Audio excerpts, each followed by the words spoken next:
Can we have some volume?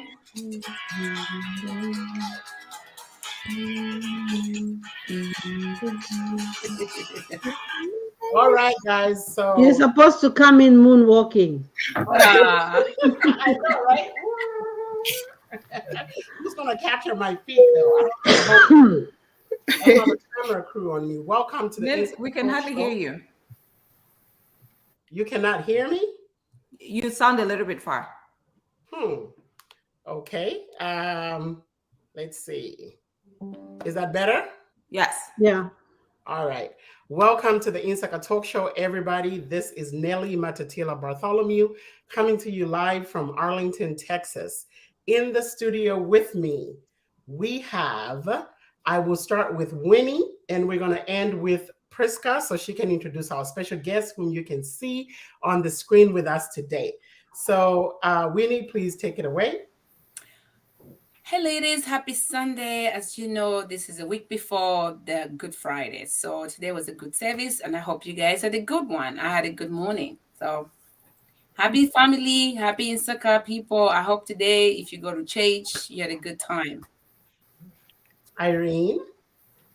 Happy Sunday. I'm just nursing a hangover. Well, I'm being real. I'm nursing a hangover. I know it's a Sunday. People nurse hangovers even on Sunday. I had a very nice Sunday.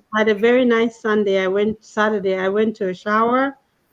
Girl is having twins, and I'm so proud of her because it was normal birth, twins, no in vitro, and they're identical. That's Which a is whole very other. rare. Amazing. Yeah, I'll get you for that though. Mhm. We'll talk about that later. No because, worries. yeah, because she's like, I'm proud of her because it was natural. So if I Yay! Temlan. I'll come back to you on another day. Priska. Hi, guys. This is Priska. Thank you for tuning in. Today, we have a topic that's been highly requested. So, what if my partner is a different race or culture? Here on Insaka, just to give a disclaimer, we don't see race, we don't see color, we see one universal language, which is love. Thank you so much for tuning in. Please share, like, and let your friends know that we're here again live today. Inga is our former president from the AZDMV. She's been a guest here. I think she would do herself justice to introduce herself, what she does. Inga, welcome to the studio. Thank you so much, ladies. Muli Shani, Muli Wuti. Let's see, where do we start? I'll keep it short because we don't have that much time. The topic is juicy, so I want to get into it. I am Inga Kim. Most of you know me as Mwenga Kim. As long as you don't butcher my name, you can use my real name. But if you can't pronounce it the right way, please don't. Just call me Inga. Thank you. But I am so happy to be here. Yes, former president of the AZDMV, Association of Zambians in DC, Maryland, and Virginia. But now I am a proud mommy of one, Tandiwe, who just turned 2. We celebrated her birthday yesterday. I don't have a hangover, but I don't know, whatever you call it, the post fatigue. I'm exhausted. She was around yesterday. We had about 50 people, but it was good. It was fun. It was great. Blessed. Married 11 years together, 14 or 15, give or take. And what do I do for a living? I'm a wedding planner, party planner. I'm a dancer. I work in healthcare. 13 years in hospice experience, and events coordinator. I sort of do it all. I don't like to stay in one box. So yeah, that's really it about me. That's good.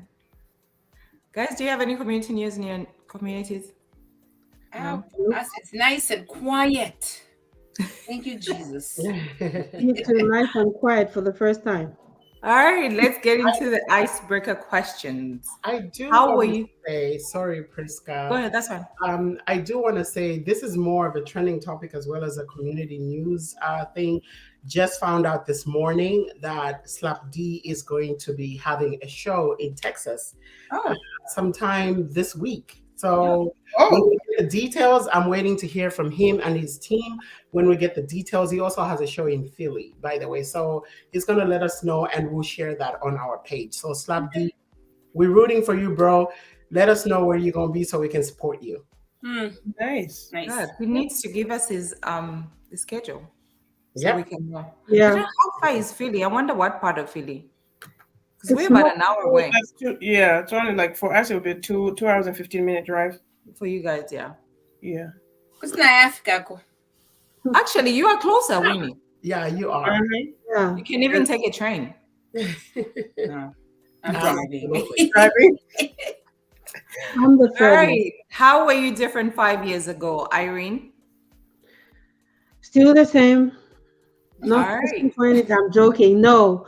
5 years ago, I was very timid and a little shy because for a long time I was very chubby. I've always been chubby, so I was very conscious about my looks. And then I decided to just change my looks.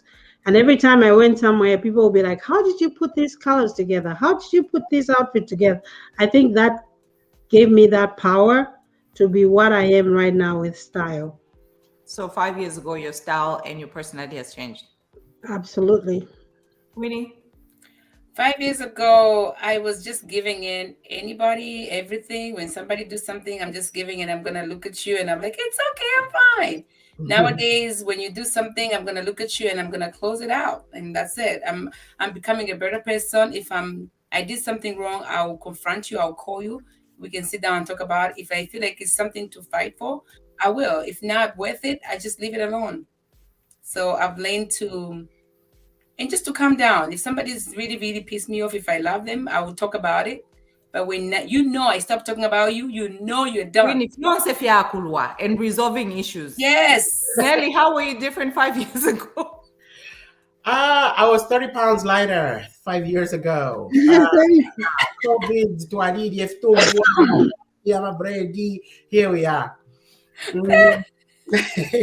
How were you different 5 years ago? You ladies are hilarious.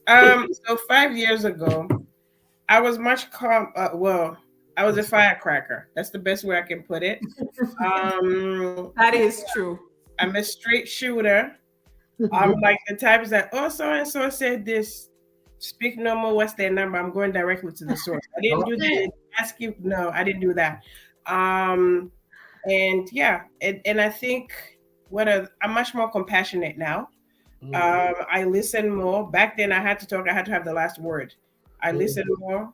I'm more sympathetic, and I care a lot more about people. But I don't really care a lot for what people think. That part has never changed. It's never going to change. Well, for me, patience.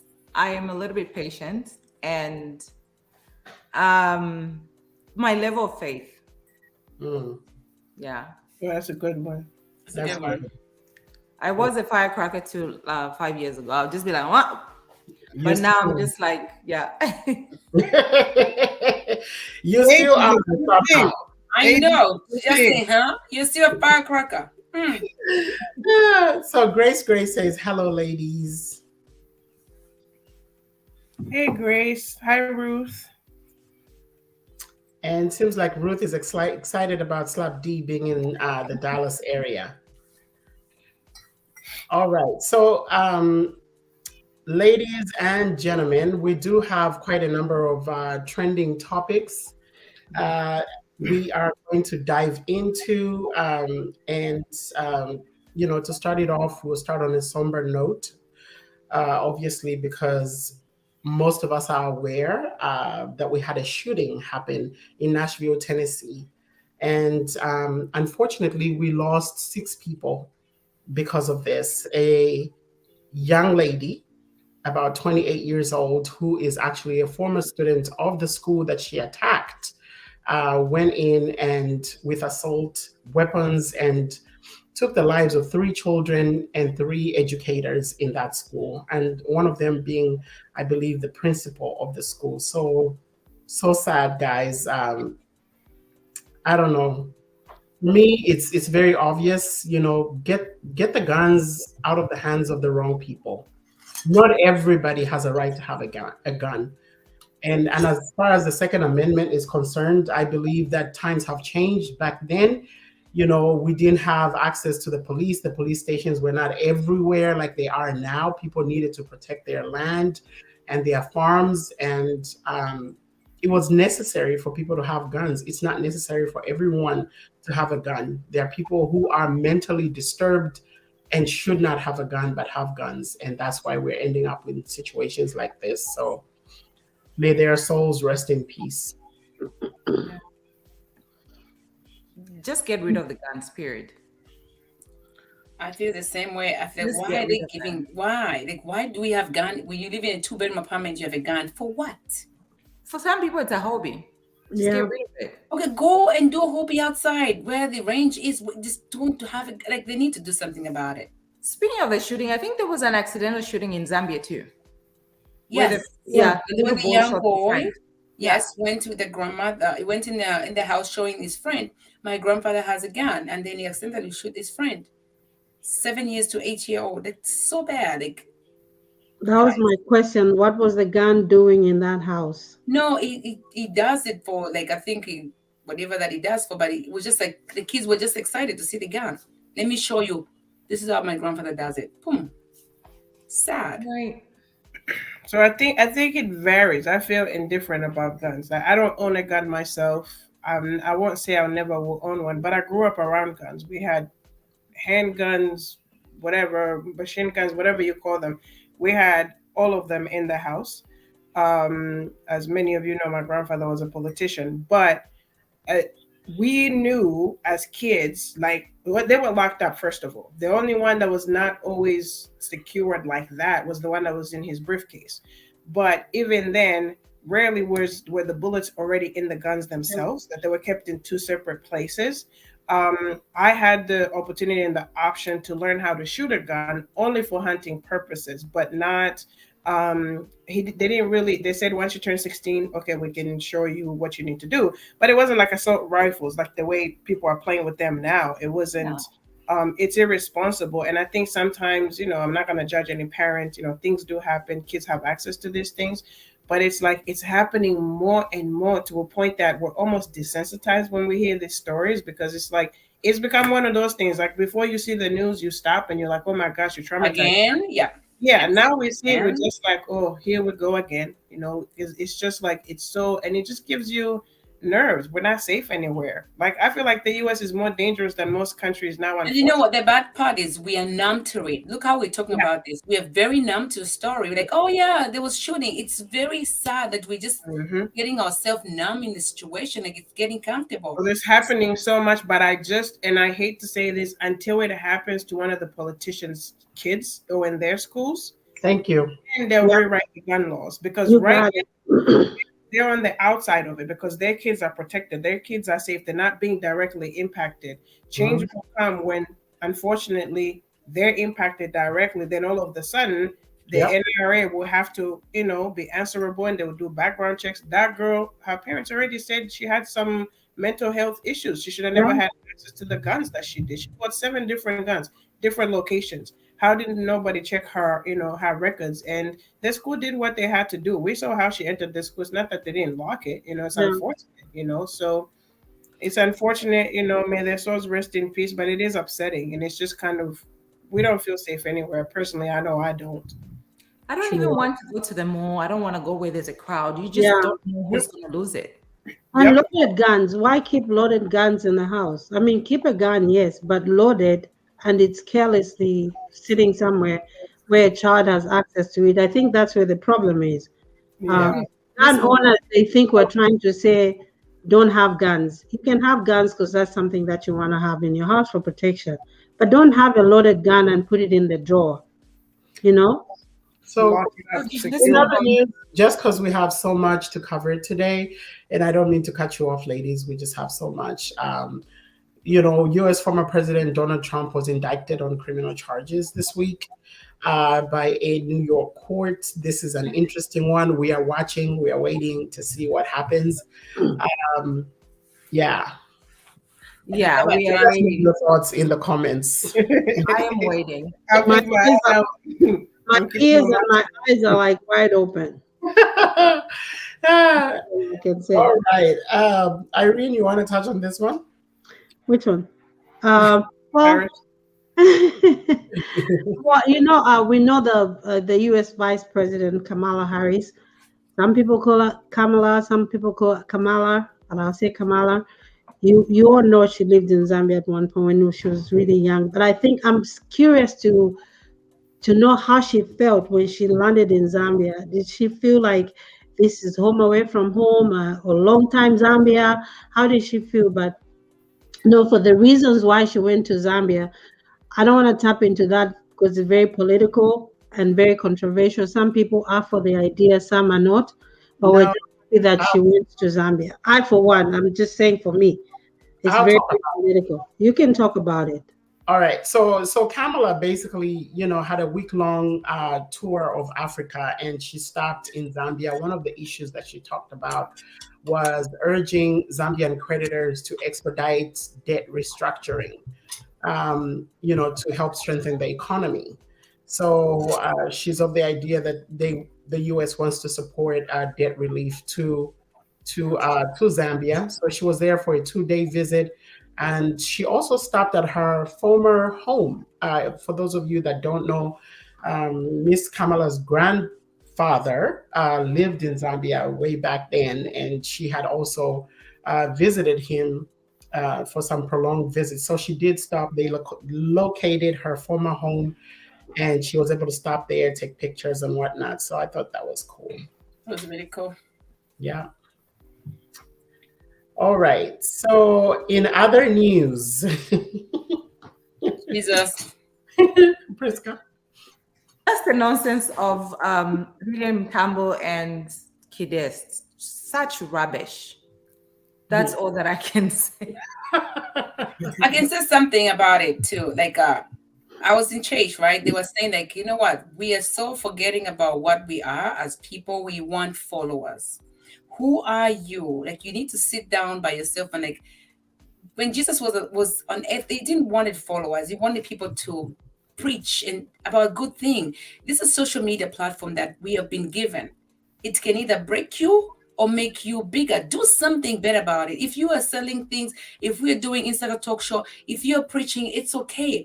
Let's use our social media platform for good influence. Guys, we have a future generation. Our children cannot be saying, Lily Mutambo, you're an older, she's an older lady. She wanted to be a minister, but look what you're preaching. It's not okay. You can be rich and successful.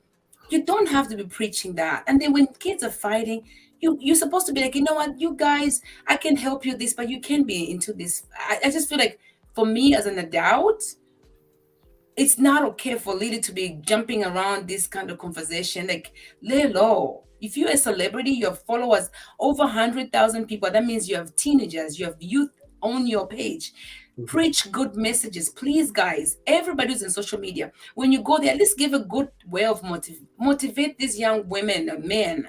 Not to be cool at kind of pencil. That's I rubbish. just Not think to put off. kiddies and your maps, they should be left alone. That's a marriage. I think if they don't poke on kiddies, she doesn't answer them back. She has the age to answer because it's like any of you, Muntunga Miranda. You have the age to talk back. But I think kiddies and your map, let them have a wonderful marriage. Let your map do what he does best, make music. And let kiddies do what she does best, be a wife. Every time she's eating fries somewhere, somebody, I'm not even mentioning any name because I don't want you to come after me. Somebody is like, Kidis did this, Your Maps did this. You know, there's a rumor now, Your Maps is dating some girl called Chipego, and he bought her a car. It's already on social media. Why are you doing that? Just leave it alone. Let people breathe. Yeah. Inga, what are your And thoughts? I think people tend to take it personal when people have their marital wars and that whatever happens, like him and Mizokanji, they broke up how many years ago? The girl moved on, and from what I saw, she got married. No, it's fake. Oh, that was fake. Oh, so Apparently, it's not. We don't even know. never mind. Maybe it was Yeah. an act. But my point is, I think even in real life, when people break up, the people who broke up are trying to move on, and the people on the outside are trying to keep them in that drama. And it's like people don't want to see people move on. Let it go. They're not the first people to break up. They're not the first people to get married. If their trouble ends, let it end on It's their fine. own. Yeah. Not because you're busy clapping, pick up what this, and that. Lillian has to do what she has to do. She's a blogger, whatever. And she has to get followers. We all know drama pulls people in. When you're preaching positivity, we've seen the YouTube pages that do nothing but preach positivity. They don't have as many followers as the dramatic ones. So it's more so about playing on people. And with Zambia, people love drama. So when we see this drama, we're clicking, we're following. When somebody gives us a motivational message, it might have 5 likes. But if you have right after that, you will see 600 comments. I'm not the only one. It Yeah. happens. Once you go and I will change 2 people. Once twerking, one day twerk, the whole world would know. And this is what we're saying. If I do that thing, I have youth with me following on my page. Those 2 people will be like, if she's twerking, that's why she have followers. I'm going to do the same thing. Then what are we doing? So we need to figure it out. What are we doing to ourselves? This is why you find about each other saying, I don't want to have kids. You know why? Because you're scared. What's the children going to do? People think that a celebrity or somebody on TV or the computer shouldn't respond. But she's like I said, she's a human being. If you keep poking a lion, at some point it's gonna react, and it's like, okay, Chadi and Suma. Well, it bit you because you kept poking at it. If you had left it alone, leave it alone. Let her live in her marriage. There's some jealousy there because they want to see them fail. Yeah. Leave her alone. Leave her husband alone. Whatever mistakes they make is theirs. Whatever blessings they get is theirs. Like, why do we want to see people miserable? Why can't we just celebrate to say, be happy, you guys have moved on. Whatever karma comes, how you study your relationship, God bless. I'll say one thing before you go, my dear Inga. This is why the Insaka asks for ladies. We get into this mingle. People who say this or somebody doesn't even want to do this. We are very classy. We are very matured women. We have homes. And we are not going to go low over you. We will not. We will not respond over nonsense. Some people will be like, oh, why are you not responding? No, we will not respond. If you come, you say something about us. No, we will not. If you think we'll sit down and twerk, we will not. We'll have fun outside, but we will not do that. So the Insaka people, share with your friends. We are not going to go low. We're going to get our numbers eventually better because we want people to come. I think we need to go to commercial. Yes, we do. Thank you. Do you run a nonprofit organization in the education, health, and human services sectors? Do you need grant funding for your organization? Or do you need help developing programs to help you raise money for your nonprofit organization? At Vibrant Funding, our mission is to connect our nonprofit partners in the education, health, and human services sectors to the financial resources required to achieve their mission. We support nonprofit organizations based in and operating in the United States and Africa. We offer the following services to new and established organizations: program development, donor engagement and retention, grants, research, and writing. Contact us at www.vibrant-funding.com or email us at info@vibrant-funding.com. Call us at 404-751-6802 to learn more about our services and how we can help you to have an impact on the world. Vibrant Funding, connecting donors and nonprofits. Hello and welcome back to the Insaka Talk Show. If you're just joining us today, we are talking about what if my partner is a different race or different culture. And I can see that we have our guests in the studio, Lina and Ian. Inga is also in a multi-racial, multicultural, right? Marriage. Lina and Ian are dating. They're in a multi-racial relationship. Lina and Ian, welcome to the studio. Thank you for having us. Hi, Lina and Ian. Hi. How are you? Good. Well, good. I've lost my voice a bit, so excuse my, Join the club. Join the club. Have you lost your voice as well? Yep. It's coming back though. It's just nasally. How long does it take? Oh my gosh, I'm a bit worried how long this would take.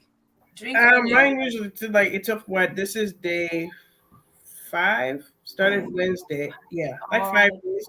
Tea and honey. Yeah. Tea and honey. That's one. A lot of hydration. Mhm. Yeah. Good, Well, thank you for having us Thanks for today. having us. You're welcome. Thank you for tuning Okay. in. I know it's a very weird topic, but we just wanted to break the narrative. We love everybody. We don't see race, we don't see color. So you are our special guest as well as Inga. Nelly, do you wanna just jump in? Yeah, absolutely. It is lovely to have you, Lida and Ian, on the show. You guys make a beautiful couple. Thank you. Thank you. Thank you for joining us today. One of the things that we want to break off or start the show with, and this question is obviously not directed to you two, or even you, Inga, but just to those of you that are watching us from wherever you're watching from. Have you ever dated outside of your race? Let us know in the comments below. But I'll also start with Irene, since you're part of the Insaka Talk Show. We Wait, want before Irene goes, are they gonna give us like just a brief history for Lena and Ian, just so we can know a little bit background, Mhm. if you don't mind. A bit No, of I don't from mind. I us. was going to actually end with them, but it's okay. Okay, well, I guess we kind of we met online, like one of these online like dating programs. Not Tinder, by the way. Not Tinder, no. We call it Hinge. Nothing wrong with that either. I don't know if you guys in America know Hinge. Hinge is a little bit more kind of like serious, like It's slightly better. yeah, Slightly it's better. about looking, for a partner. And I remember we were a bit naughty. We met during the COVID, so we went outside. We met in a park, and I always remember I walked up with my mask on. 'Cause I was being a bit polite. I didn't know, if she wanted me to wear a mask or not. And I remember her coming up to me and being, I pretty much said, like, take your mask off. So Because I want to see what he looks like. You can tell she's my I niece, took my right? mask off, and she was like, "Okay, that's I was okay. like, that's fine." That's fine." Yeah. So Yeah. so we met on that, and then we just started dating, and it was great. It was so good because I'm from Scotland, so we have like a very strong heritage.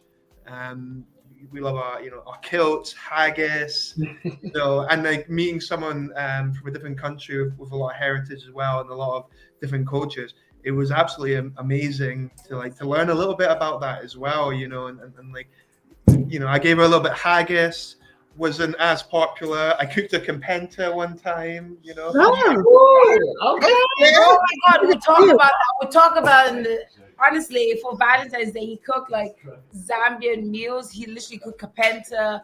Guys, my oxtail. my Nshima. Nshima game is It's on point. I don't brag, but I'm pretty good at making. I my almost Nshima. actually cried. I'm not being funny. It was amazing. It was the best. Awesome. Nice. Well, It's beautiful. anyway, so he's Scottish. I'm Zambian. That's the background. We've been together for Two and a half, 2.5 years maybe. now. Yeah. So, how long did you date online before you actually decided to meet in person? Not long, because I Oh, don't not do long. that. I don't do that. Yeah. It was very much like if you felt like you had a connection, you want to meet as soon as Yeah, possible. probably a month. I would say. I think we both didn't want to feel like we were catfish. So I think it was almost like it was probably like a week talking, and then we just said, "Hey, let's just meet up some, in There was town." nothing then, so Yeah. let's meet up in the park. or Yeah, whatever. and then we went for coffee, and then you said you don't like coffee, and that was the only place that was open. And I was just like, okay, what do I do then? So I just had to rely on my own good conversation to keep it going. Nice. Nice. And is this the first time that either one of you have dated outside of your race? Yes, for me it was. I think for you, Was it? For me it was. Yeah, I think for you it wasn't. I thought you were someone like Not like dating wise. Not dating wise. No. Really? Yeah. Oh no, I've been down this road.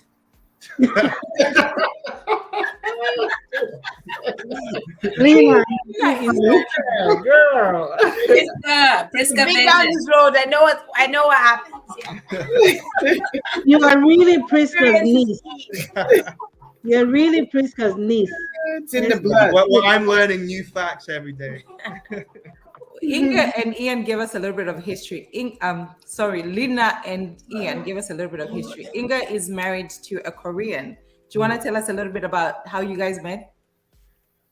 How did we meet? I think we We met at a friend's house. I think that's how it was. We met at a friend's house. He had like this, I call them the posse. There was like 6 of them. And they were always together. They did everything together. None of them were married. None of them had kids. He was just a friend. He was like that, you know, the guy you friend zone, and like I automatically friend zoned him. I was in a relationship. I think I'd been in a relationship for like 3 years with the white dude. He was half American, half Italian at the time. And then he moved from here to another state. And so at that point I was in college, and that guy was talking marriage, and I quoted the M word at the time. And I was like, ooh, would say that, and I was just like, oh my God, I couldn't stand it. I'm just like, I can't. Marriage was not for me. And I remember, thank God for distance, we kind of shifted apart. And I was like, okay, I'm a free bird. I'm in college. I'm good. Went through the breakup, and Mike was always there. But at the time, I didn't announce my breakup to anybody except my sisters knew. I have 3 sisters; they all knew, and some of my cousins. But the guy friends didn't know. And this house that they hang out was the bro house. Like I would go there, and I remember one time I went in. This is after I broke up with the other guy. I went in, and one of my friends he's from Guatemala. He was like, "Hey, can you make that pork dish you make?" I don't know. It's just this regular Zambian soup. And I was like, I'm not cooking in this dirty house. I'm like, this house looks a mess. You know, I'm straightforward. And he was like, so what do you need us to do? I was like, first of all, I can't see your sink. Are you going to clean it? And he was like, sure. I said, okay, you're going to clean. You're going to vacuum. You got the bathroom. I'm going to go to the store. By the time I come back, if everything is clean, I'll cook for you. And they actually did it. For whatever reason, whatever I did that moment, Mike was like, that was a turn off. He was like, I knew from that moment. Wow. Wow. And I was like, huh? And he liked me for 2 years. He never said anything. Wow. Yeah, because once he found out, he said at the time he was going to tell me how he felt. He found out that I had just gotten out of a relationship. He wanted to give me time to heal. Yeah. And so he was like, I didn't want to be that guy that just jumps in, because you're vulnerable. So he was like, yeah, I wanted to give you time. But mind you, even when he told me that he liked me, I still emotionally, I wasn't ready. I had gone back to church. I got baptized. In my mind, relationships were not on the radar. I wanted to get my degree. I was getting ready to buy a condo. So my focus was not that. And I do remember praying one day and God saying, the man that I chose for you already know him, but you're not ready. Wow. And because of my journey with God at that moment, I trusted that moment, and I just kind of went, and I was like, I don't care for marriage. And I had my aunt, my mom's older sister, who always prayed for me. She was like, you're gonna get married one day. Don't speak it into existence. And I'm like, no, I don't care for it. But she did. And long story short, when he told me he liked me, I laughed in his face. I'm not gonna lie. It wasn't love at first sight. I laughed in his face. I was like, you, right? But fast forward 14, almost 15 years later, here we are. We've been married it will be 11 years in July. But he was a friend turned husband. Yeah. Wow, it's such a beautiful story. Sorry. And what were the little things that made you feel like he was the one? When you first started dating, like when you start seeing, you start going out with a new guy, and the patience, the patience, yeah. The patience level he had, like I told the ladies before, I'm a firecracker. I'm like this, and if you I was going to say, yeah. Is that just Zambian women in general? Yeah, like that. Let's not waste time. But he was very patient with me, like I said, because I was in my self-discovery / healing process. He didn't pressure me like, oh, you gotta do this. And we were celibate for 3 years before we got married. We were not physically intimate like that, and that was intentional. And I remember him telling me that the girl he dated prior to me, she was white. I was the first Black girl, but he was with a white girl, and she was some sort of Latin background, and then there was me. And then I had an African, Italian American, and then there was him. So we were not each other's first, non Korean or non-Zambian person, but so we had some experiences from other cultures. But I think for me, it was the patience level. And I do remember I had to write a 20-page research paper for, I think, my final year of college. And I don't know if I fell asleep. I don't know what happened, but I wake up I'm supposed to turn this paper in like a day or two. My computer hard drive crashed. Everything was gone. I had no backup, nothing. It wasn't just everything was gone. And this is me crying, having a meltdown. And the first person that calls me as I'm crying, I'm like, I'm gonna fail and da da da da. He calls me. I spoke with him probably at 8 o'clock. At 10:30 a.m. there was a laptop, a brand new laptop in front of my door. And he just opened the door and he said, I'm gonna get off work at 3 p.m. today. I'm gonna leave work early to come and help you with your paper. We will put an all-nighter. I'm bringing coffee. We'll put an all-nighter and you're gonna pass that. And he did. He came, we stayed up all night. We wrote 18 and a half pages. I remember I triple spaced it so it could get to 21 pages. And that was it. Nice. Yeah. That's it. That's it. Wow, that's a fantastic story, man. You guys have such great history. I love the fact that you were friends first. Yeah. I think that's what sealed the deal. Like you said, he was patient with you. But now looking at now that you're in the relationship, what are some of the most common misconceptions or that you come across about dating outside of your race? That you're dating outside of your race because they have money. I'm broke, so that Sorry, that's like the Oh, that is so true though. Oh my god, yeah. Mm-hmm. It's always like that. I've had he's Asian. How does he know how to handle? Now this one comes mostly from Black men.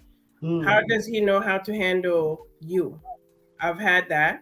But that disrespect I had more when I was with my Caucasian ex than with my husband now. I don't know if his height has something to do with it, but that question, I used to get that a whole lot. They'd be like, oh, why he can't handle that? And I would be like, but I don't want you either. But it was always like, because I was a Spitfire, so I always fought, and he used to always be like, you don't have to fight those battles. But Mike is so confident in who he is. But yeah, the misconception is that the financial part. That part is always like, oh, I didn't drama. I'm like, we both work.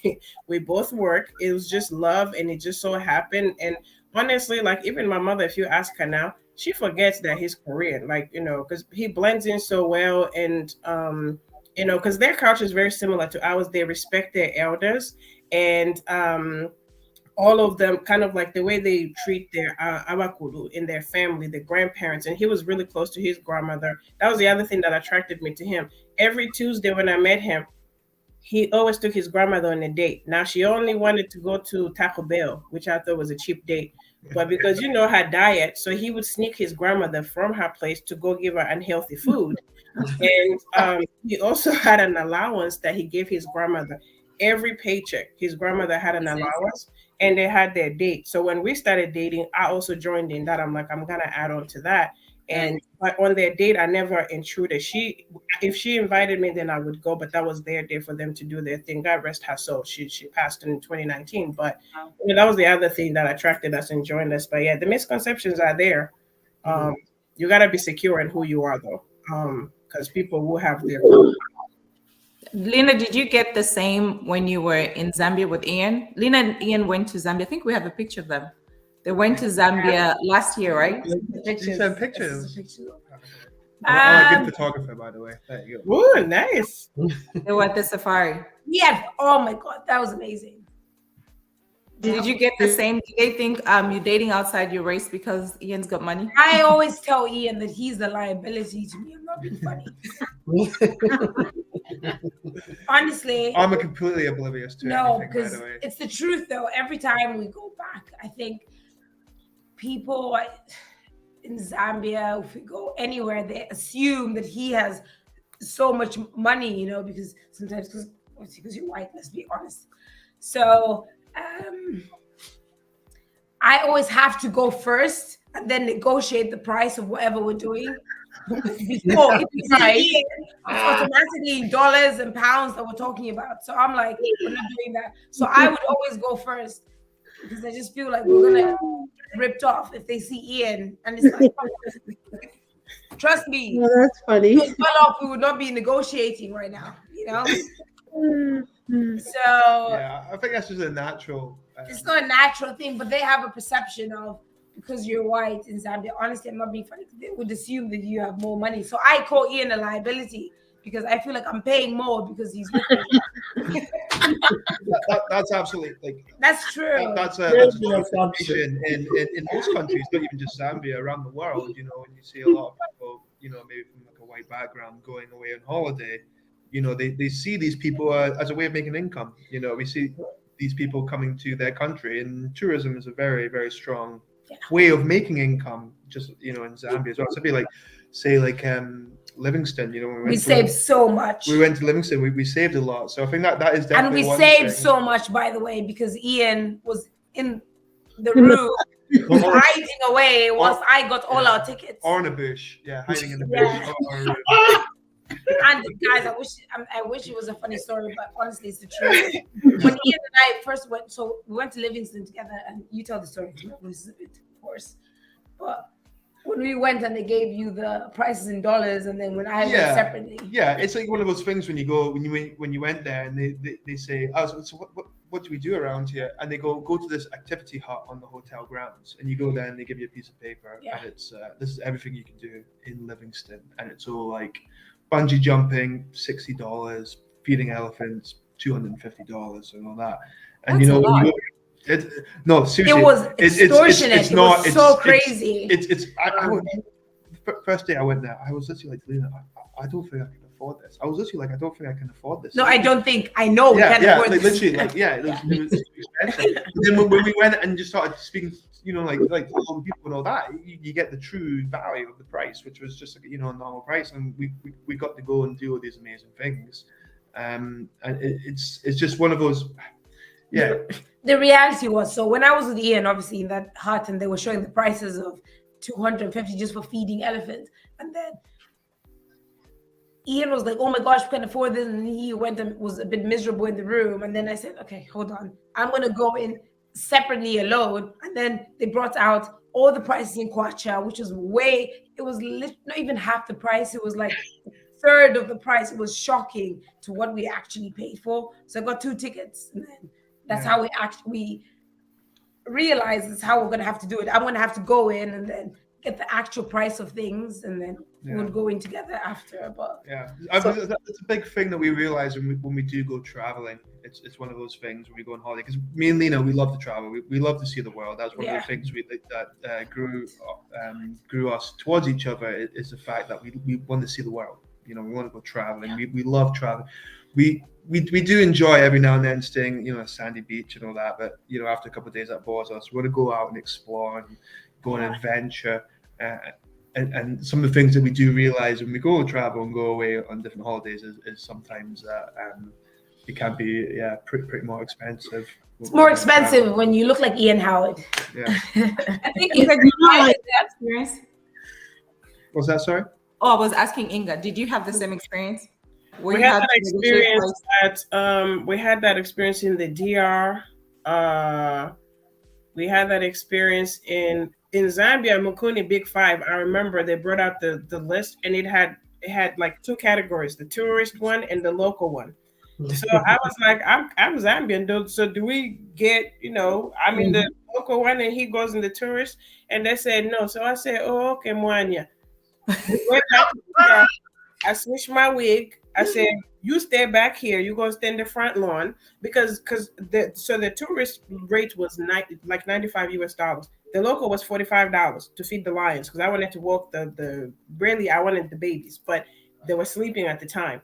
So I was like, okay, I mean, granted, you know, and my cousin has schooled me. She was like, you know, you're from here, but you do have an American accent. And I was like, because to me, I don't hear when I speak like our local vernacular, but apparently I do. So she was like, they'll pick you out like no one's business. I said, I don't care. I'm using my Zambian name and all that. So I get there. I switched my wig in the car because I always have an extra one. So I walked back by myself. I said, you know, I was like, I want to walk the lines for 2 people. I think one of the guys kind of knew it was me because obviously the clothes were the same. It was just the wig. And like, you're going to argue with me? How you going to argue? So then he changes it. Oh, we'll give you this price, but you're going to have to pay cash. Okay, that's fine. I was planning to tip them anyway, so I had budgeted about $60 per person in my mind. So yeah, we ended up. I got the local rate for both of them. Once I got it, walked back to the car, and because the driver at this point is cracking up, and I got back to the car. I said, "Oh, we'll go work." When he came back, they just looked at me up and down. I don't care. I'm Zambian as far as I'm concerned. I may not have the rich card, but hey, and I don't want a nickel and dime, but we all have budgets when we travel. But yeah, we got that in the DR. They were nickeling and diming us for everything. I've never really had that in other countries when we've gone. But yeah, we did experience that. We've experienced it in other countries, but I think it's kind of normal. It's expected. It's typical. I'll negotiate sometimes, but a lot of times I don't because I know the local people need the money. Because otherwise, a lot of times they don't get the customers like that. The only ones I don't negotiate with are the people, the vendors that sell fruits and stuff like on the roads when you're driving. With them usually I'll buy different things from different stands to kind of connect themselves, just to kind of bless my people. So yeah, no, we've experienced that. We have. So considering that you obviously both as couples, Inga, you and your husband, and Lena and Ian, you've already told us you love to travel. When you do travel, Yeah. especially having been to Zambia, do you find it exhausting that you have to explain like different food items, or when you go to Zambian events, how does that work? Or just explaining how certain customs work, like. For me, no, I don't, because I'm a foodie. I love to eat. You want to be my best friend? Give me food. And I like to try different cuisine as well, as long as it's not super spicy. Like the West African level of pepper, I just can't do. My intestines won't. It can't process it. But I like to try different cuisine, and that was the other part where he and I connected. We like trying, different foods. I mean, obviously, he wasn't as adventurous until he met me when it comes to cuisine. And then the travel bug. I've always been traveling, and I've been to almost all continents except for South America and Antarctica. So for me, I was like, it was my goal. So when we started dating, he's like, all right, you want to go here? We'll go here. And I was supposed to go to South America. That's how we ended up in Zambia. He was like, no, you're already like 2 continents ahead of me. We're going to go to Zambia first so I can catch up. And then at least, then I would have Australia and the other ones left. But he is very open to it. So Koreans eat kapenta. So they eat kapenta. They just eat it more as a snack. So when you go to like the Korean markets, they'll sell it already seasoned. You've seen it, right? Yeah. So they have that. They also have their own version of dry fish. I have a lot of Filipino friends. They also eat a lot of dry fish. They have my Spanish friends also have their own version of vincobala. So he's seen that. Yeah, they do. They have, and then they have. It looks like inspo, but it's not inspo. I can't remember what it's called. But so some of their foods are similar. So he wasn't really shocked. I don't really have to how some houses you have to cook dry fish panse because the smell will go within the house. No, he's not picky about that. He's always like, have you ever seen, every time I'm like, sorry, I'm cooking dry fish. He's like, have you ever smelled kimchi? So he knows. Yes. We don't really have to explain anything. He's had in Shima. He's tried it. There's some things that he loved. Chihuahua is his favorite. But and the main thing he remembers mostly about Zambia was the food. And he was just proud and happy that we were able to share that with him. We don't have to explain anything. He likes tumbuas, round pancakes, as he calls them. But no, I love being able to explain that because I feel like it's a teaching moment. It's a way for us to connect. That's one thing I do feel about whenever I go travel the world, and I love traveling the world. I love seeing every culture all around the world. And I feel like when I do travel, the first thing I do is experience the food, because I feel like food is so strong in people's cultures. And Lena knows when I go traveling, the first thing I do is I book myself into a cooking class for that area. So when I go to Greece, I go to a Greek cooking class. I go to Germany, I go to German cooking class. I think we're going to Zanzibar in August. Book myself to a cooking class because I feel the best way to experience other people's culture, which is so strong, is all about like their food. And that's what I love about it. So, what's your favorite Zambian food? Oh, okay. What's my favorite Zambian food? That is interesting. What's not to love? I love your mum's oxtail stew. Yeah. That was great. that was great. Kapenta, I don't mind Kapenta. It's okay. Inshima, I find is it's. I remember the first time I had Inshima at her mum's house, and I sat down there with a knife and fork, Oh my god! and it just started going with a knife and fork into the Inshima. I literally Yeah. stood up at the table, being like, "What are you doing?" I forgot. Sorry, I didn't prep you enough for that one. You didn't prep me enough. No, for that. That's on you, Lena. Yeah. I was shocked, but I was like, "You didn't know." So Yeah. This one is for both. I have a question. Sorry, I have a question for both of you, Lena and Inga. How do you feel when you meet your in-laws? Like, have you been accepted by your in-laws? Even if you're not married yet, like, how do you feel being in Ian's family presence? Like, how is it? should I go first? Or do you go first? Yeah, you can go first. Yeah. I think they represent Ian. They're calm, they're chilled. It's not even like it's not a big deal. I think, it's just great. No, I love it, honestly, but my voice, I'm sorry, guys. That's okay. Okay, we can Yeah, hear you. I think as well when I met your mum and your family, like first of all, I had to be taught how to say your elders in nice ways. So auntie means Absolutely. everything. So I had to call your mum Auntie Irene. And I remember saying like, why? She's not my auntie. Yeah, just say auntie. Just say auntie. Don't question it. Just say auntie. Don't be polite.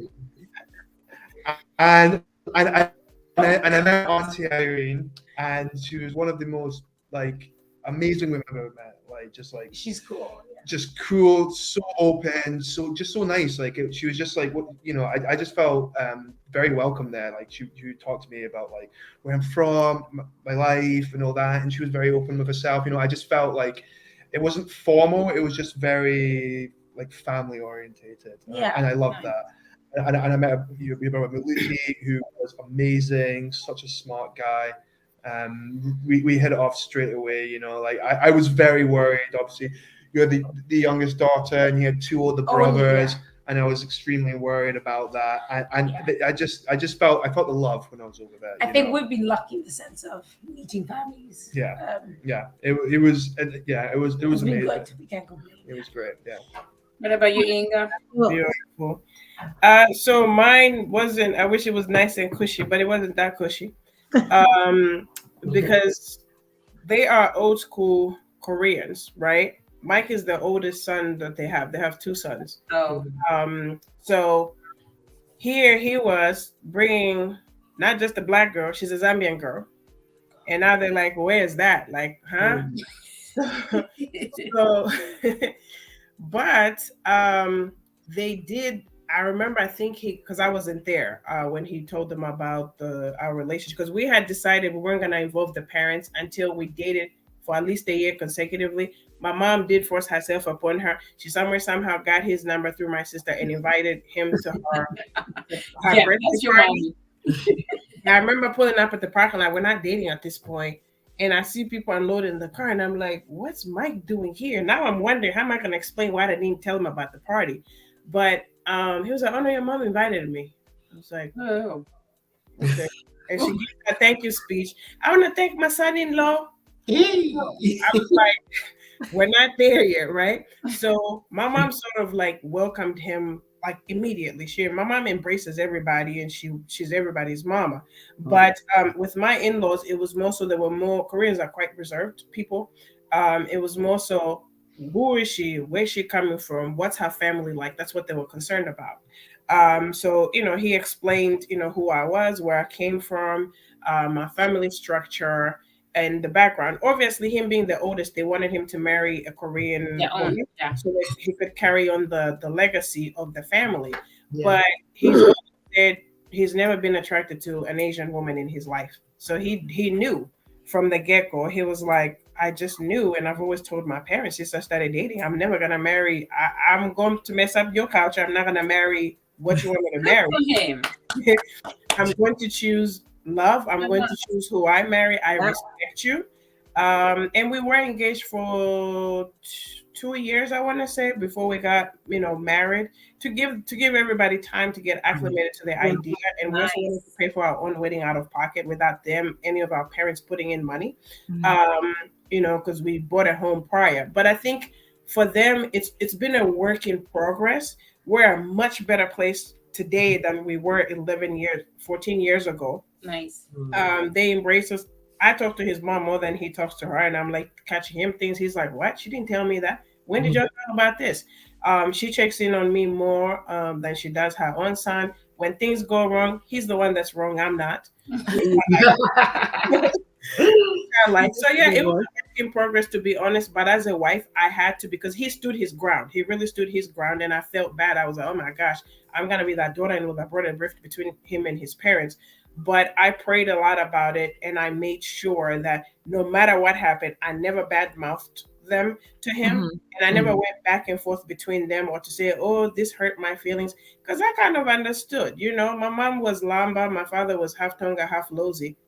They, everybody has their differences. My grandmother was Shona/Zulu, but my grandfather was Lamba.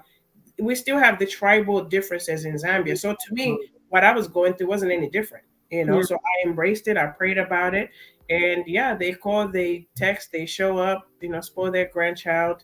So yeah, it wasn't hunky-dory, but praise God for time and love and patience. And we're a much better place today. You know what, Inga, what you just said makes a lot of sense.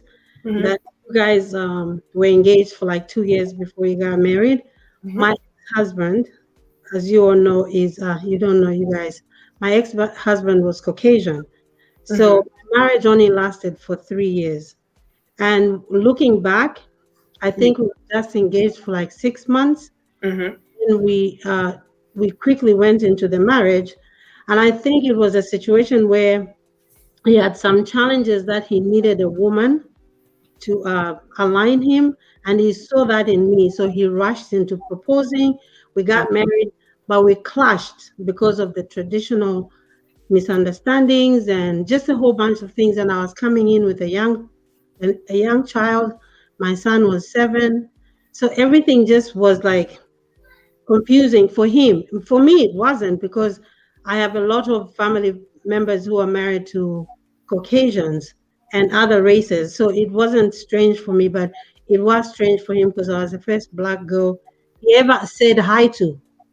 Not even dating, just say hi to. That was the situation. Yeah. And then I think in my head, when I was really young, when I think I was like 18, my first boyfriend was white. He was just a boyfriend, verbally. He was white, but that was in Zambia. The stairs scared me because I was young. Every time we're walking, how Mzungus, they like to hold hands, and everybody's staring. I'm like, why am I doing this? So I ran. And then when I did, 2 years later, he married my friend. I was like, damn.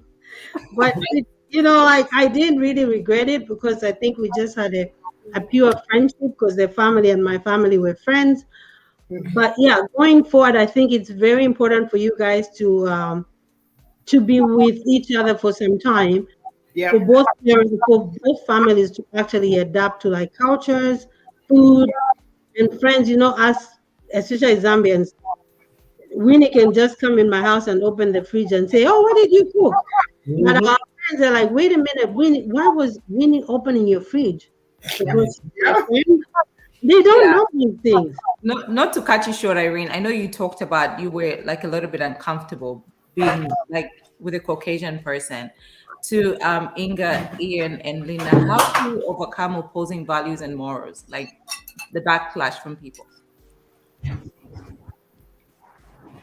For me, I think it, when you know yourself, and I think because this wasn't my first round around this rodeo, I think I grew tough skin, because I know I wasn't living for anybody. I was living for me.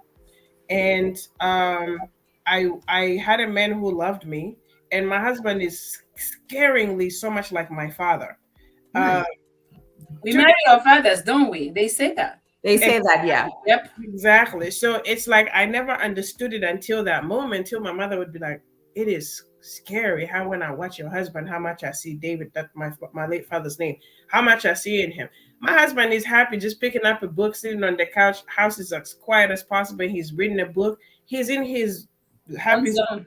Meanwhile, me, give me the loudest bass on music, give me my grill, turn on the grill, put sausage on the grill, give me shima. I'm happy. I'm in my zone. So we're very opposite. So a lot of people were like, these two ain't gonna work. We even had some friends that were like, we will pay you to not to date because if you guys date and this doesn't work, it's gonna mess up the group because there's no way this right?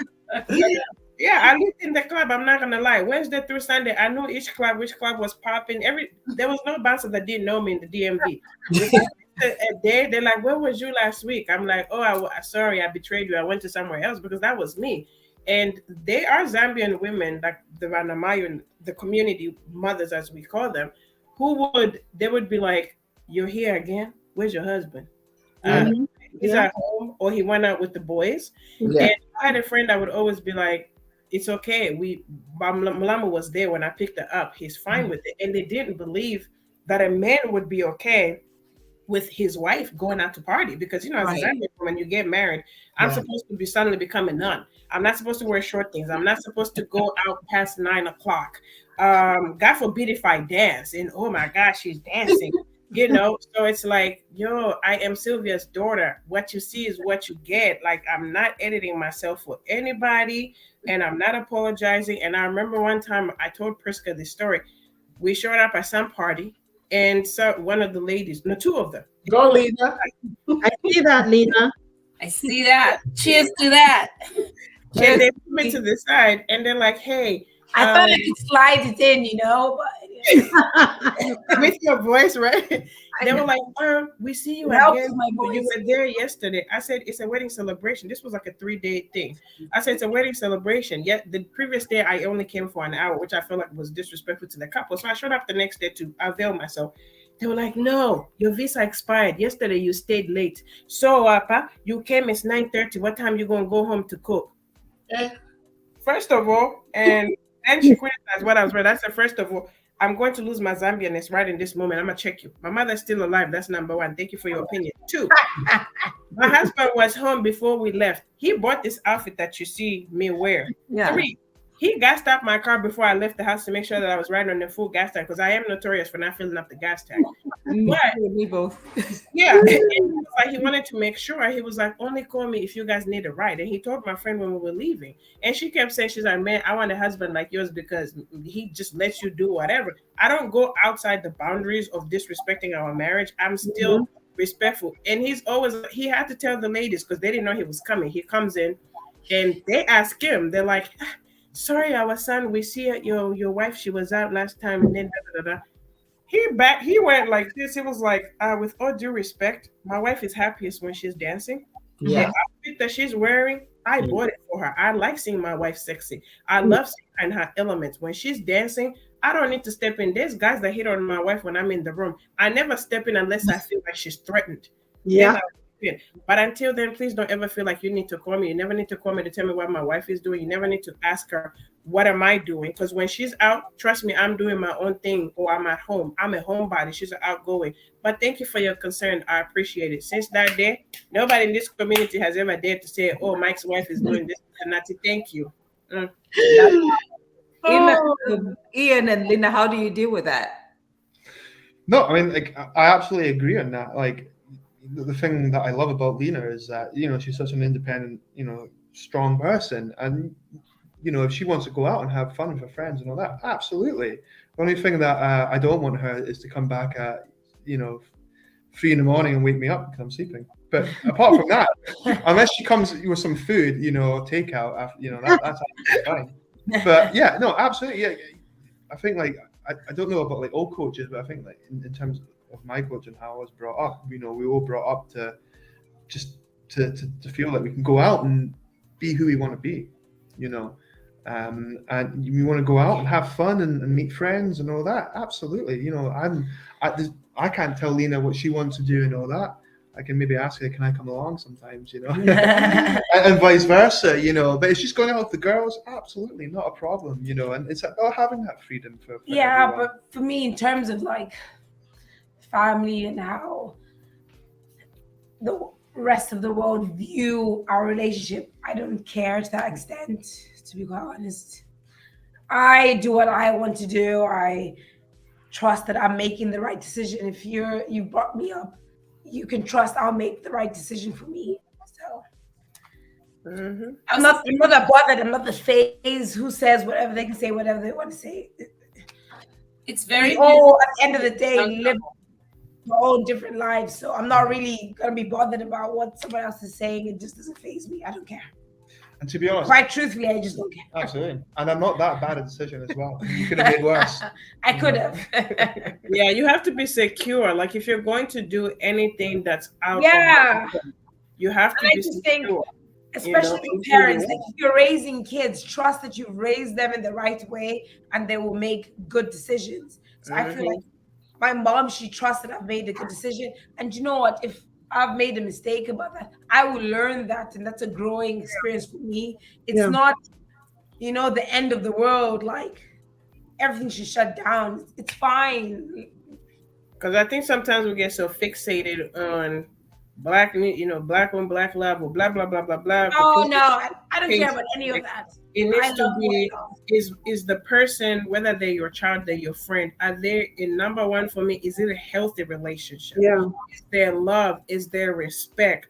You can see a glow about a person when they're in a relationship that nurtures them and encourages them to become the best that they are. And when you get with a spouse who loves and adores and they are there for you and allow you to be you, you even become a bigger and better person than you were before. Yep. Because they're loving you the right way and allowing you to flourish. They're allowing you to grow.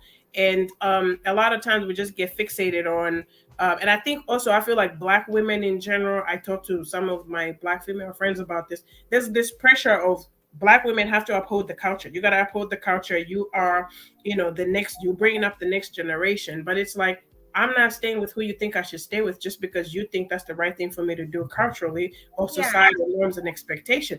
I'm not bearing that weight on my shoulder. I'm going to love who I love. If they love me and they respect me, that's really all I want. That's really in the end what people want. But there's this pressure. I've had friends who've dated outside of their race, but in the closet. They won't dare bring them out because they're just like, I don't want to think my the Black race, my friends who went to HBCUs, to think that I betrayed our race. It's sad. Why That's very sad. why would you feel that you would ever lose culture? I know. From going interracial. Because Like the blood is I've diluted. got a very strong culture. Lena's got a very strong culture. No, but I would always keep your culture, and you'd always keep my culture. I know, but Culture is all about the people. That's what makes culture. But Ian, really, my voice. I can't express myself the way I want to. But honestly, realistically speaking, we live in Manchester, for those that don't know. So we live in the UK, and eventually, when we have kids, they won't have the experience that I did growing up. They will have the British experience. It's just, it is what it is, based off of the environment that they're in. Yeah. You can't change those type of things. I can instill things in them that I hope will, about the Zambian culture, but at the end of the day, the experience will be Different. Yeah, it would be different. It would be from because of where they're around and the people they meet. And at the end of the day, there are more British people here than there are Zambian people. The facts. Yeah. I understand that. Don't worry. They're not going to be eating fish and chips more than in sheep. No, they won't be. I refuse. It's not happening. All right. It's all about balance. So having been in intercultural relationship myself, one of the tips that I would like, and we are on time, we are past the hour actually, so we want to make sure that we are respectful of our viewers' time, but at the same time, if you're still watching, you want us to keep it in the comments, let us know how you're feeling about the topic. We have no problem staying, but I just wanted to put that out there. Having been in an intercultural relationship, one of the tips that I would like to share, as we conclude this discussion today, is because we are living in a different country from where you were born or raised or where most of your family is. I think it's important to make sure that we make prior burial engagements for ourselves. One of the reasons I say that is because my mother works in healthcare, and one of the things that she does is what's called descendant care, which is taking care of people's last wishes when they're about to pass or they've already passed. So there's a lot of conflict that arises usually. And I know nobody wants to talk about death, especially when things are going good and rosy. We all think we're not going to die, but we're going to die. So it's better we get prepared for it. Make sure you have arrangements and you discuss with your partner to say, hey, honey, when I die, I want to be buried. Like for me, my husband knows I want to be buried in Zambia, in Kabwe, next to my dad.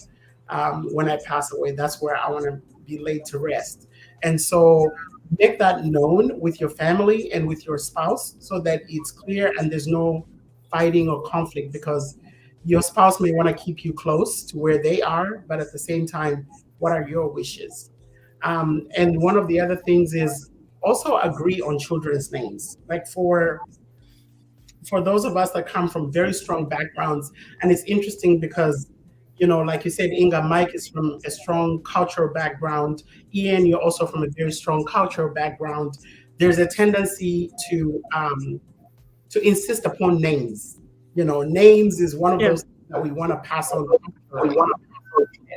So we want to make sure our names, you know, match what we're projecting. There's an echo. Yeah. Okay. Let's see if we can. Hello. Can we all hear each other? So you need to video briefing. There's an echo. It's coming from Irene. Okay. Yeah, it was coming from Irene. So yeah, thank you guys. Like I was saying, just make sure you agree upon names, because that's one way that we pass on culture. I think you, Winnie, can attest to that, because yes, you can attest to that because you went through that. And if you want to tell us about that briefly, that'd be great. Yeah, like for me, I'll say like it's something that you should discuss before you marry, especially interracial or interculture as well. Because for me, when I met my ex, I was straight up. I said, listen, my father is a pastor, and I'm gonna be a Christian all the way out. Mm-hmm. And then when we have kids, my kids gonna have middle name. They're gonna be African names. Of course, you know, things happen. I'm going to change by myself, and the kids are. But the kids were born. Mapalo, my daughter, she's Aisha Mapalo Kobleno. And even when we're doing that, you know, because they're Muslim, they really said she just have to have Aisha. And I said, no. That's not what we talked about. Everybody surrounding me, I said, no, my kid's gonna have this name. And it was straight up. And my kids, Mapalo have a middle name Mapalo, my second born have a Malumbo. Because I knew that one day I want my kids to know they are Zambians. And not only that, he's a Muslim. I didn't know what's gonna happen in future. Fast forward story, we divorced. We're not together. Guess what? He came out and said, I want my kids to be Muslim. I'm like, remember what I told you? Winnie, what you're saying is true. Like, my son is of Nigerian background, and they give a lot of names. On my son's birth certificate, he has almost like 9 names. Mm-hmm. So I told the dad, I said, I don't care how many names you give him, because I know they mean a lot. He has to have 1 Lunda name. Yep. He has to have 1 Lunda name and 10 your names. I don't care. So we settled for Coyote, and Louis is from my tribe. So Louis and Coyote, they mean almost the same thing, but 2 different cultures, which I thought was brilliant, because he's not gonna get confused. Like, why did my dad call me Coyote? Coyote means this, and then you gave me Louis, it means this, but it's the same word but different tribes. And it just makes it easier for you. Like when I go to Zambia with my children, it's so nice to somebody like, oh, your daughter name is Maparo Malumbo. It's just makes you feel be part of it. So guys, when you're dating, like especially Ian, you guys, you're young, you're dating, like talk things up. I think you've done it already. Everybody out there who's dating interracial or intercultural, make sure you have things written down, because guess what? Things happen in life you don't know. You want to make sure your kids are set, you are set, and everything is spoken on. In-laws. Sometimes I have my friend who up to now, the in-law never accepted her, but the husband love her, they're still together. You really have to go deeper and give it, especially intermarriage, interracial, date for a long time. I'm dating my man now is interculture. We give ourselves time. So we are now in 2 years, okay, now 3 years, what we're doing. At least now I know it's been in my country. I'm going to his country. We are at the place whereby it's been 2 years. Is this what we want? So give it time when you're dating somebody outside our culture. It's really good. It gives you a cushion to sit down and say, you know what, I told you so, but now I'm gonna go with it. So my kids are gonna be Christian. Yeah.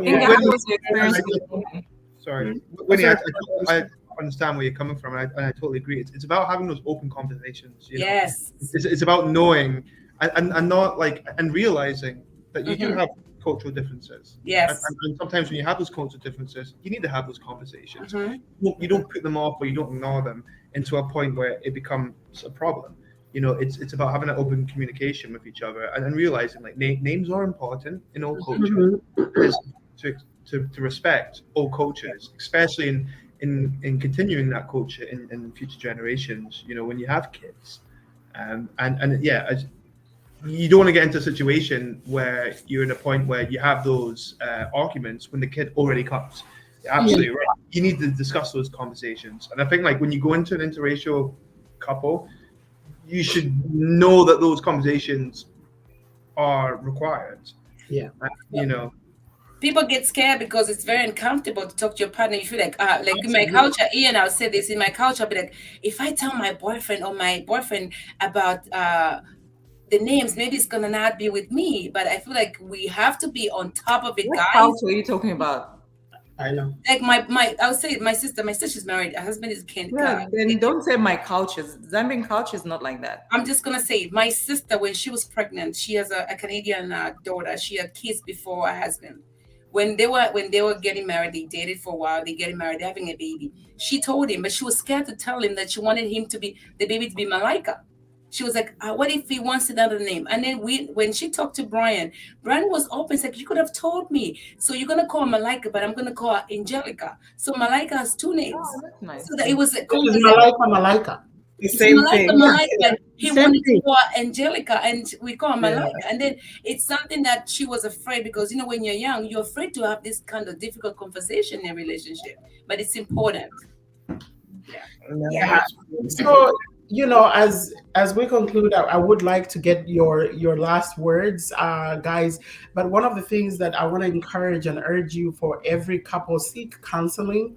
Counseling does help, guys. Whether you are same race, different race, it doesn't matter. Relationships are hard, and counseling does help. So seek counseling, whether it's biblical counseling or just regular good old counseling. That's either way, it's fine.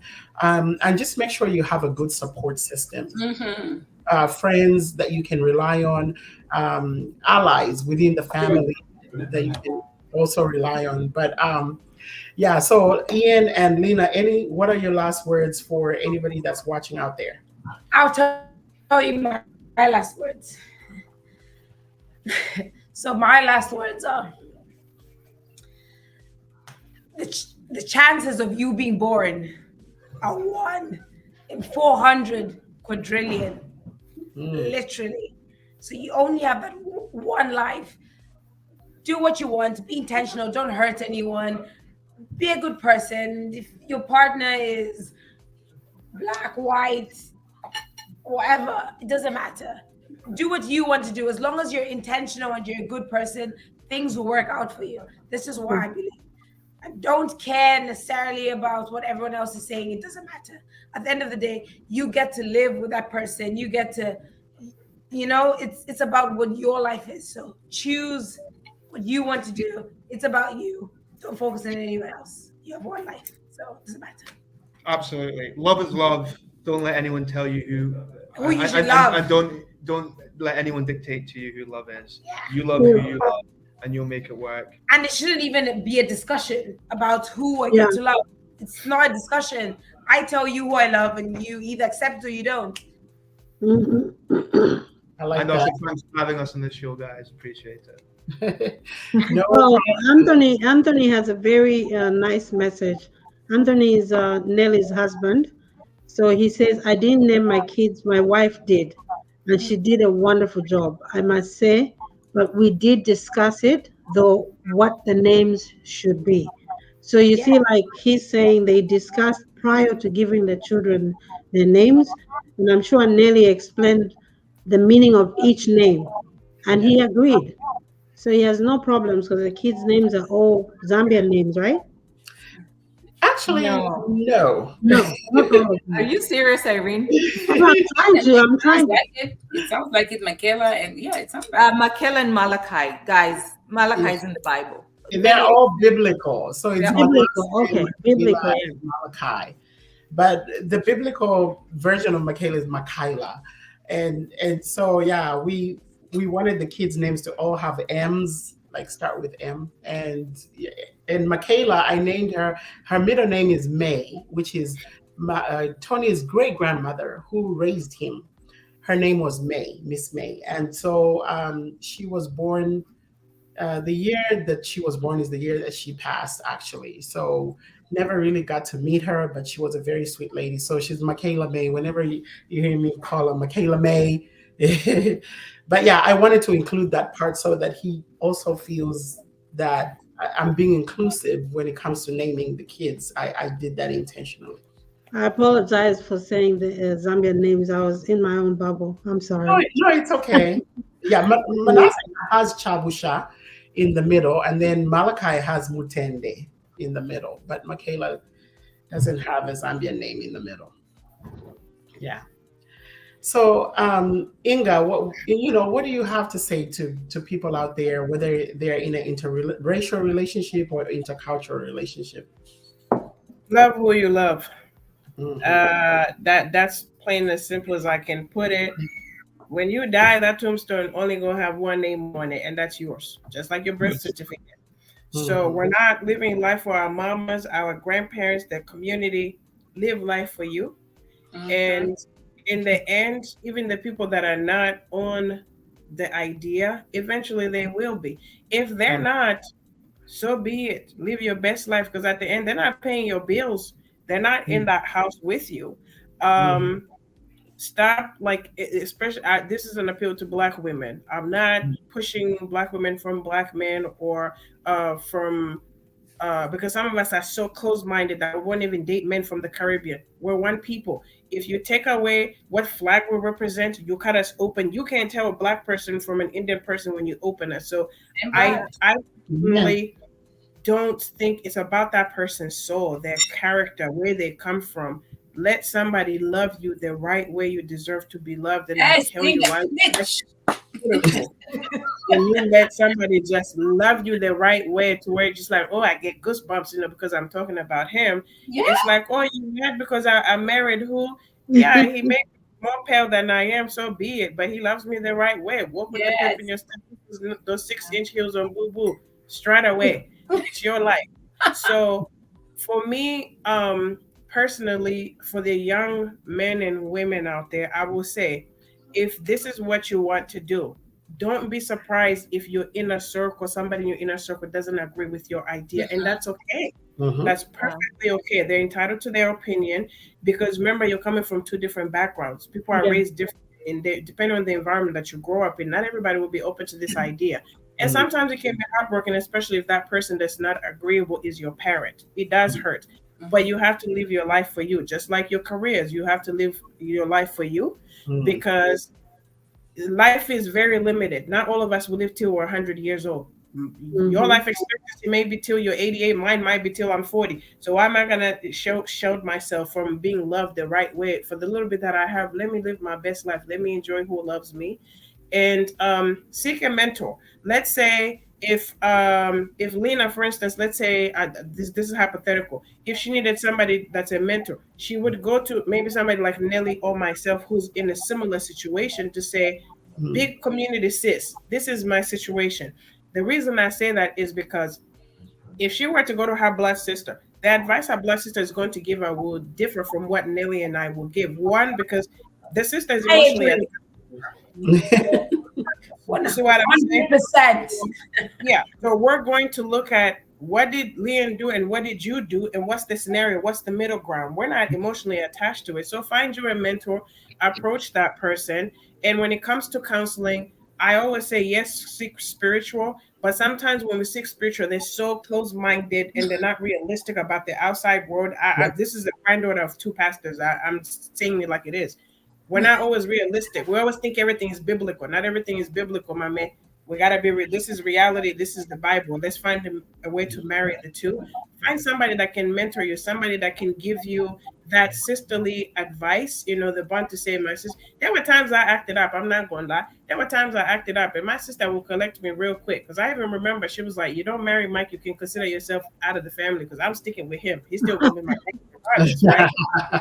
Because I had broken up with him at some point. I can't remember why, but you know, she was on his side. You know, and down to the point where they didn't want me to invite somebody at the wedding, and Mike was like, "Okay, you invite that friend of yours. You're not gonna have a groom." My sister was like, "And you don't have a maid of honor." I said, "Eh."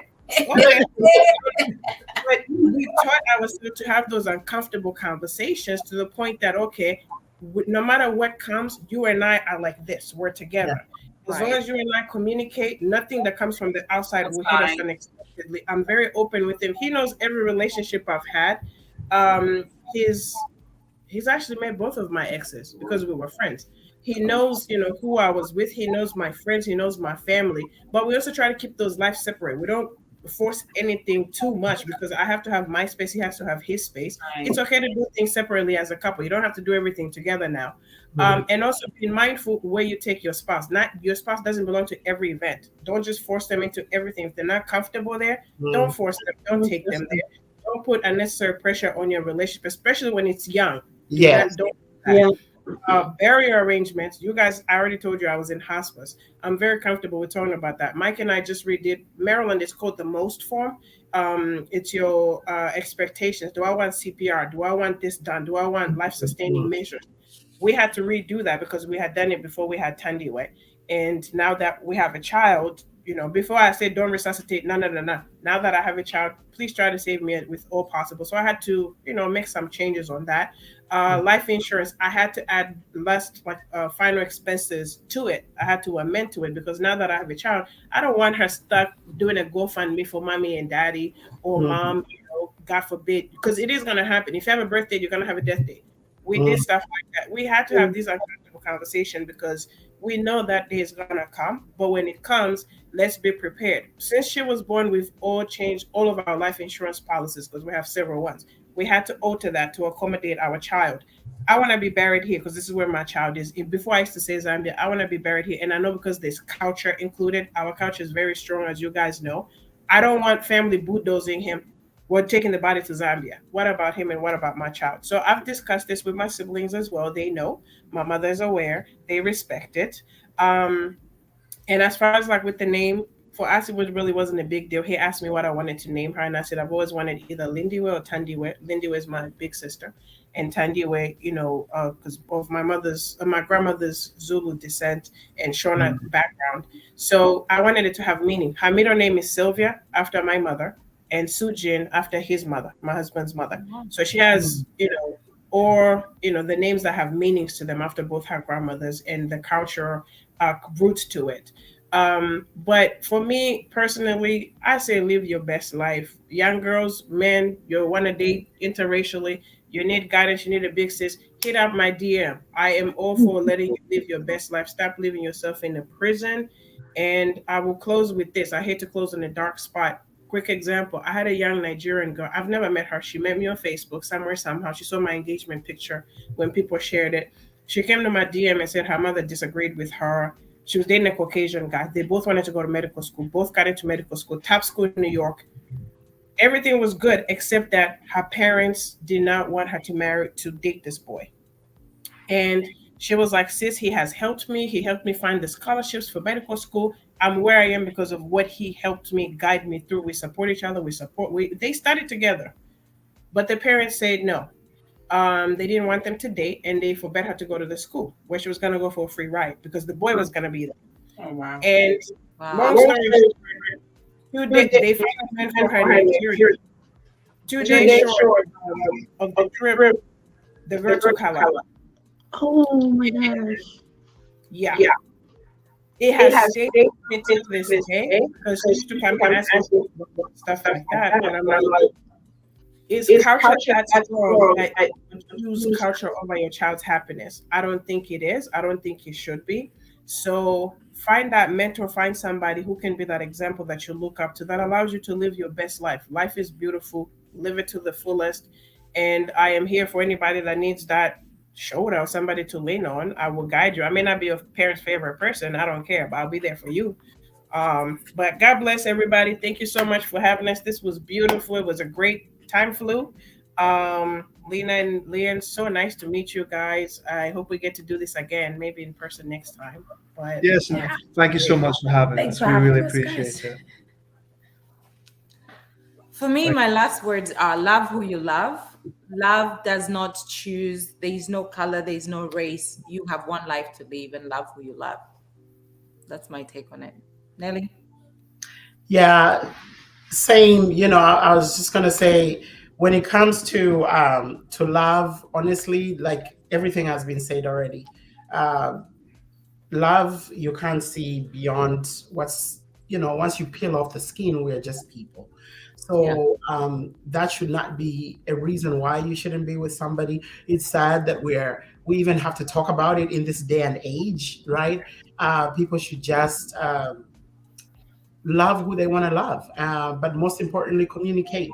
You know, even people that are Zambians, like Inga said, parents came from different tribes, different, cultures, tribally. Uh, we're still going to differ. There's always going to be a difference. So communication is key. Talk about your differences. Make sure that you iron out whatever differences that you have, and leave the rest to God. Yeah. yeah. And I also I want to share that Yeah. I want to share the couple that inspired this conversation today. This is Auntie B and Greg Nye. They got married here in Texas. I actually attended their wedding, so congratulations to them. You can tell these guys are in love. I also wanted to share a different couple here, but part of the reason why we spurred this conversation is because sometimes when they share pictures, they get this stupid comments, backlash, unpleasant comments online. Guys, we need to stop it. Yeah. We really need to stop it. Let's not do that. Let's not have somebody think twice about posting a picture that we all do, as couples. You share a beautiful moment together. You want to share with your family and friends.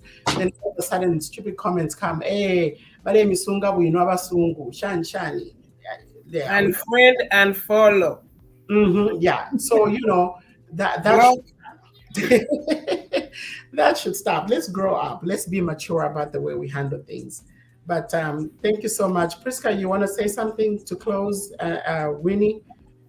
I just want to say, like, you know what? I'm going to say this one in Bemba too. Even if you find Awakote is your husband, even if you find somebody who's from Toronto, if it's your husband, it's your husband. We need to stop thinking because she's dating a white man, they are rich. No. Sometimes these Caucasian people or biracial people, everybody's just normal. When you find love, it's not like they have money. And not everybody who's dating a white person, they are rich. No, they're just average. They go to work, they have same jobs. They're just living a normal life. And stop admiring, like, oh, yeah, you don't know what your friend is going through. So let's stop thinking that way. If God has given you that opportunity to marry a white person, yes, we are happy. We're gonna support you, but stop following just because Inga's married. Her husband is from Korea. But Inga, we got to talk about brother, we got to talk about nephew or the brother or the cousin. We need to stop because that's your path. So but it's okay if they have a cousin and you're a good woman. I hook you up. That's very nice. But what I'm saying is, like, we need to stop being envious of our friends who have been married this way, because that's their culture. You can find anyone, and at the end of the day, love is love. Love is a beautiful thing. When you find the real thing, like Inga said, somebody who treats you right, it doesn't. You don't feel no color. There's no color. It's just sparkles. You glow. Get that glow, baby. Yeah. And we wanted to also, just as usual, give you the movie of the week based on the topic. We have 2 movies for this week. So one of them is Not Without My Daughter. This is, of course, on the opposite end of the spectrum. You marry somebody outside of a different religion, and things don't go as well, it's a really good movie to watch. It's pretty old, but it's still good. The other one, which is a little bit more recent, is From Scratch. You can find this on Netflix. It's a beautiful love story about an African American and Italian. So Your Kleenex, that one is woo. I know it's a tearjerker. I'm not even gonna watch it because of that. It's a tearjerker, but it's really good. Oh my gosh, it's worth it. It touches every aspect: in-laws, love, work. Like you have to watch it. You have to watch it. I have to watch it.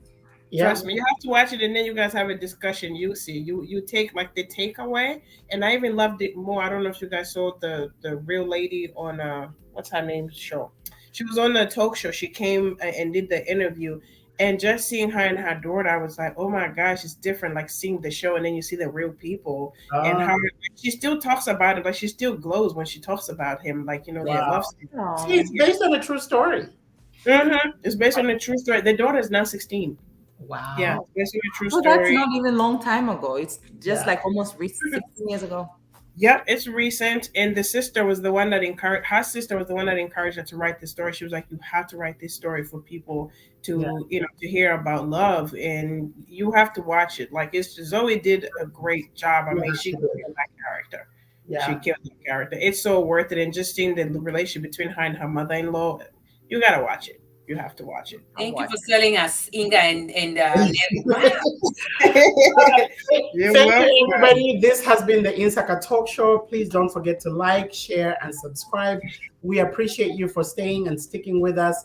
Make sure you let us know in the comments below what you would like to see next on the show. But we are here for you. Thank you and have a blessed day. Thank you, ladies.